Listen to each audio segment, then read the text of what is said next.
আসসালামু আলাইকুম সুপ্রিয় দর্শক, এই মুহূর্তে সৌদি আরব থেকে আসা সব থেকে গুরুত্বপূর্ণ আপডেট। হ্যাঁ বন্ধুরা, গতকাল 29শে মার্চ শনিবার সৌদি আরবের আকাশে পবিত্র শাওয়াল মাসের চাঁদ পর্যবেক্ষণ করা হয়েছে। আর তারই ধারাবাহিকতায় আজ 30শে মার্চ রবিবার সৌদি আরব সহ মধ্যপ্রাচ্যের বেশ কিছু দেশে পবিত্র ঈদ উল ফিতর উদযাপিত হচ্ছে। আর এই মুহূর্তে ঈদের চাঁদ নিয়ে যে গুরুত্বপূর্ণ আপডেটটি চলে এসেছে সেটাই জানিয়ে দিব আজকের এই ভিডিওটির মাধ্যমে।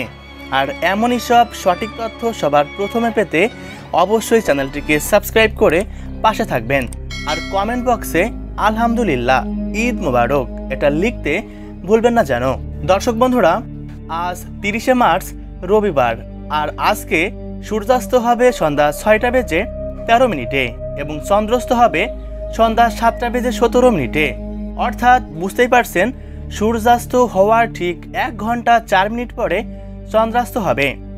আর আজ রবিবার সন্ধ্যায় বাংলাদেশ থেকে খালি চোখে এই শাওয়াল মাসের চাঁদ দেখার সম্ভাবনা রয়েছে অনেকটাই বেশি, এমনটাই জানিয়ে দিয়েছেন বাংলাদেশের আবহাওয়া অধিদপ্তর।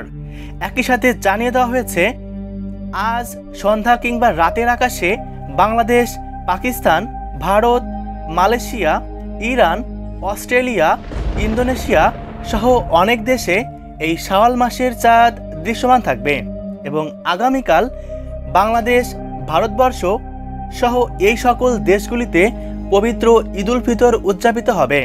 তাই অবশ্যই কমেন্ট বক্সে ঈদ মোবারক লিখতে ভুলবেন না।